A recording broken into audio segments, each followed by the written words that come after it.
Bonjour à tous. Donner, partager, faire la bienfaisance, la charité ont toujours été très importants dans l'humanité.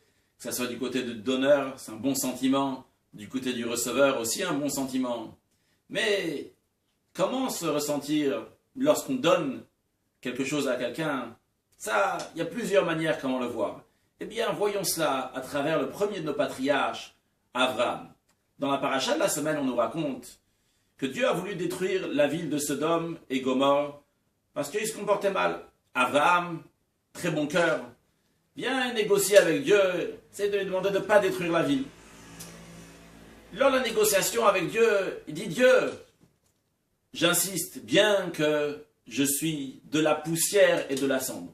Pourquoi ces expressions de poussière et de cendre?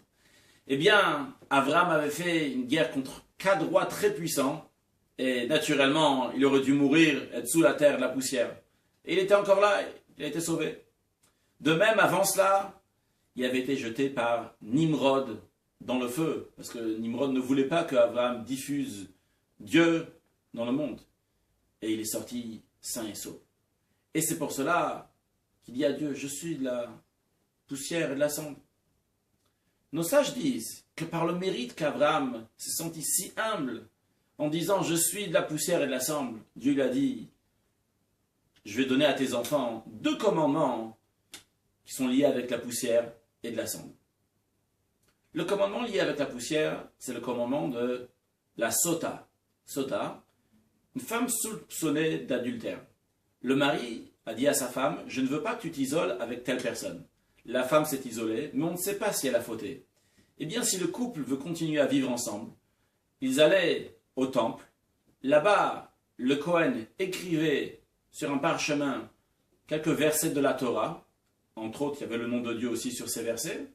Après, il prenait un verre d'eau, mettait de l'eau, rajoutait de la poussière, de la terre, et après effaçait ce qu'il avait écrit sur le parchemin, le mettait dans l'eau. La femme buvait. Si elle avait fauté, elle et le fauteur mouraient. Sinon, elle continue à vivre en très bonne santé. Deuxième commandement, qui est lié avec de la cendre, c'est les cendres de la vache rousse. Quelqu'un qui a été en contact avec un mort et impur, pour se purifier, il doit compter 7 jours et se faire asperger des eaux mélangées avec des cendres de la vache rousse pour être pur. A priori, quel rapport en ce que Abraham a dit avec les commandements que Dieu lui a donnés? Abraham a dit: je suis de la poussière et de la cendre. Ah, une mitzvah, un commandement de poussière, un commandement de cendre. Mais quel rapport intérieur entre le comportement d'Abraham avec ces 2 commandements?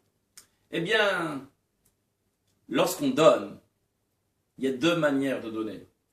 Une manière, c'est: je me sens très important, je suis quelqu'un de grand, de riche, d'aisé, de puissant, ministre, président, qui a toutes sortes de bonnes qualités, entre autres aussi la générosité, être capable de donner, de distribuer, de partager avec d'autres. Ça fait partie de ma grandeur. Une deuxième manière de partager, c'est de dire: qui suis-je? Pourquoi ai-je le mérite d'avoir quelque chose que l'autre n'a pas? Et si j'ai, c'est sûr que je dois partager avec l'autre. Je ne suis pas mieux que l'autre. Et peut-être même l'autre, il est mieux que moi. Alors vous allez me dire: quelle est la différence? Finalement, il a reçu. Eh bien non, il y a une différence même combien on donne. Parce que lorsque quelqu'un donne, parce qu'il se sent grand, fort, puissant, aisé, il partage avec l'autre. Quand est-ce qu'il va partager? Uniquement une fois que lui, il a tout ce qu'il a un maximum, il a le meilleur. Après, s'il reste encore quelque chose à donner à l'autre, bon, pourquoi pas? Donnons. Par contre, lorsque le sentiment de donner vient d'une deuxième manière, d'un sentiment d'humilité: qui suis-je? Je ne suis pas mieux que l'autre. Peut-être l'autre, il est mieux que moi. Alors, je ne fais pas des calculs que d'abord je dois avoir tout ce que je veux, et pas seulement ce que j'ai besoin, ce que je veux. Et après, je penserai si l'autre, il a aussi besoin de quelque chose. Je donne à l'autre sans aucun calcul. Et ça, c'était le comportement d'Abraham, le premier de nos patriarches. Abraham ne faisait jamais de calcul.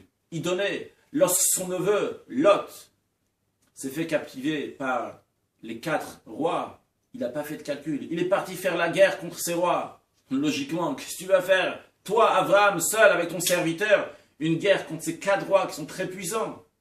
Eh bien non, Abraham est parti, il n'a pas réfléchi.